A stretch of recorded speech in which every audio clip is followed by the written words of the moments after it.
రాహుల్ గాంధీ ఇప్పుడు రాయ్‌బరేలీ, అమేఠీలో మాట్లాడుతూ ఏమన్నాడు? అమిత్ షా, మోదీ ఇద్దరూ దేశద్రోహులు.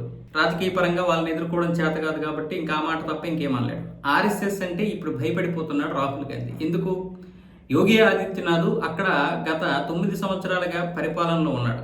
కానీ ఆయన వచ్చిన తర్వాత జరిగిన పరిణామాలు ఏంటంటే అసలు బీజేపీ కంటే కూడా యోగి ఆదిత్యనాథ్ ఒక్కడే ఆర్ఎస్ఎస్కి మంచి ఊపిరిదాడు, మంచి బలమయ్యాడు. ఉత్తరప్రదేశ్లో చాప కింద నీరులాగా కొన్ని టీంలు ఏర్పాటు చేసి ఆర్ఎస్ఎస్లో పనిచేసినటువంటి వారందరినీ తీసుకొచ్చి ఆయన గెలవడానికి ప్రయత్నాలు ఎలా చేశాడు తెలుసా? గెలవడానికంటే ఏదో మభ్య చేయడం కాదు.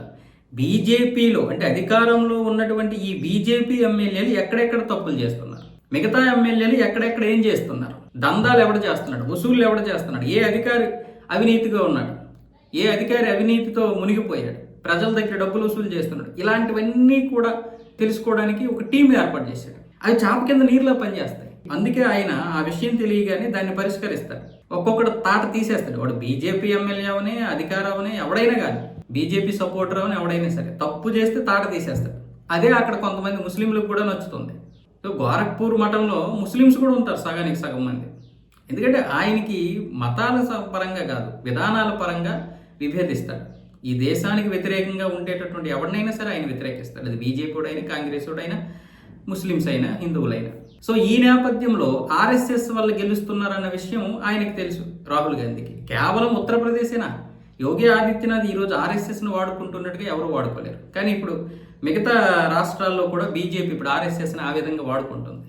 తప్పేముంది? గెలవడం కోసం, మనం ఓడిపోకుండా ఉండడం కోసం, ఈ దేశం ఓడిపోకుండా ఉండడం కోసం ఏ పార్టీ అయితే అధికారంలో ఉండాలో ఆ పార్టీ ఏం చేసినా తప్పు కాదు. జాతీయ భావజాలానికి వ్యతిరేకంగా ఉన్న ఏ పార్టీ అయినా సరే ఎన్నికల ముందు వచ్చి ఇలాంటి నీతి కబుర్లు చెప్పినంత మాత్రాన మనం గెలిపిస్తే అది మన ఉనికికే ప్రమాదం. ఇక ఆ పార్టీని మనం ఎట్టి పరిస్థితుల్లోనూ రానివ్వడం పక్కన పెడితే అసలు దాని ఉనికినే లేకుండా చేయగలగాలి. ఖచ్చితంగా ప్రజాస్వామ్యంలో రాజకీయ పార్టీలు ఉండాలి, కానీ అవి జాతీయ భావజాలానికి వ్యతిరేకంగా ఉండకూడదు, దేశ భావజాలానికి వ్యతిరేకంగా ఉండకూడదు. బయటికి వెళ్ళగానే భారతదేశం శత్రుదేశంగా అయిపోతుంది రాహుల్ గాంధీకి. ఈ రాహుల్ గాంధీ ఏమొచ్చేసి నరేంద్ర మోదీని, అమిత్ షాని దేశద్రోహులు అంటాడు. ఇక్కడ నుంచి బార్డర్ దాటితే చాలు భారతదేశానికి నాకు సంబంధం లేదన్న విధంగా ఒక పాకిస్తాన్ వాడు కూడా మాట్లాడిన విధంగా మాట్లాడేటటువంటి ఈ సోకాల్డ్ ఈ జాతీయవాది, ఈ ప్రతిపక్ష నేత మాట్లాడుతున్నాడు వాళ్ళ గురించి. ఇప్పుడే ఎందుకు రాయ్‌బరేలీ గుర్తొచ్చింది? వచ్చే సంవత్సరం ఎన్నికలు ఉన్నాయి. అక్కడ నార్త్లో ఒకే ఒక రాష్ట్రం హిమాచల్ ప్రదేశ్ ఉంది కాంగ్రెస్ చేతిలో. అది కూడా పెద్ద ఉనికి లేనటువంటి రాష్ట్రం, పెద్దగా పట్టించుకోరు ఎవరు. అందుకోసమని ఇప్పుడు ఉత్తరప్రదేశ్ చాలా కీలకం కాబట్టి ఇక్కడ కాంగ్రెస్ గెలవడం కంటే కూడా బీజేపీ ఓడిపోవడం మీద పెద్దగా పనిచేస్తుంది. ఎందుకు? అఖిలేష్ యాదవ్ ఏమొచ్చేసి వీళ్ళని రానివ్వడు. వీళ్ళు వస్తే అఖిలేష్ యాదవ్తో పోటీ చేస్తే 50 సీట్లకు మించేవాడు. బహుజన్ సమాజ్వాదీ పార్టీ మాయావతి గారి పార్టీతో కలుద్దామంటే ఆవిడ అసలు వీళ్ళని రానివ్వడం లేదు. ఇప్పుడు కాంగ్రెస్ సొంతంగా పోటీ చేస్తే 10-15 స్థానాలు వస్తాయో రావో తెలియదు. సో ఇప్పుడు వాళ్ళకి కావాల్సింది కాంగ్రెస్ అధికారంలోకి రావడం కాదు, బీజేపీ ఇక్కడ అధికారం కోల్పోవడం. ఎందుకు? దేశంలోనే అతి ముఖ్యమైనటువంటి కీలకమైనటువంటి ప్రధాన పాత్ర పోషిస్తున్నటువంటి రాష్ట్రాల్లో అతి ముఖ్యమైన రాష్ట్రం ఉత్తరప్రదేశ్. 80 లోక్సభ స్థానాలు, 402 అసెంబ్లీ స్థానాలు ఉన్నటువంటి అతిపెద్ద రాష్ట్రం. ఆ రాష్ట్రం ఎవరి చేతిలో ఉంటే వాళ్ళకి అధికారం ఉంటుంది. 80 లోక్సభ అంటే తక్కువ. సో ఈ నేపథ్యంలో దాని మీద పట్టు సంపాదించడం కోసం ఇన్ని ప్రయత్నాలు. కానీ ఇప్పుడే ఎందుకు గుర్తొచ్చింది నీకు?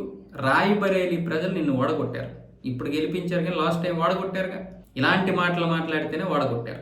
ప్రజలు ఇంతకు ముందులా లేరు. ఇప్పుడు అన్నీ తెలుసు, చరిత్ర తెలుసు, మీరు చేసినటువంటి దాష్టీకాలు తెలుసు. నరేంద్ర మోదీ అంట అంబానీ, అదానీలు పెంచి పోషించాడంట. అంబానీ 2012 నుంచే వ్యాపారం మొదలుపెట్టాడా?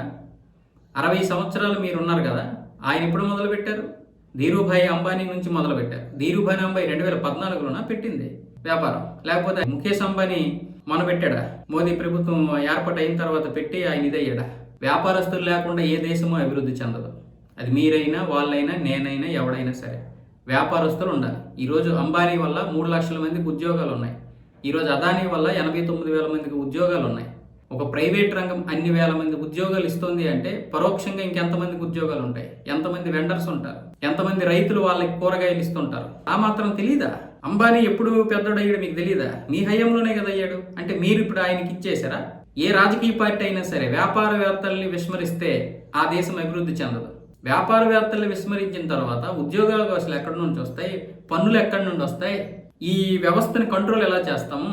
ప్రతిదానికి ఒక పద్ధతి ఉంటుంది. ప్రధానమంత్రి చైర్లో కూర్చొని ఫ్రీ పథకాలు ఇచ్చినంత మాత్రాన దేశం నడవదు, వ్యాపారవేత్తలు పట్టించుకోకపోతే. అది ఎవరైనా సరే. అయితే వాళ్ళ కోసం దేశాన్ని తాకట్టు పెట్టకూడదు. అలాంటి తాకట్లు చూస్తే మీ దగ్గర చాలా ఉన్నాయి. రాహుల్ గాంధీ ఇప్పటికీ అవగాహన లేని మాటలే మాట్లాడుతున్నాడు.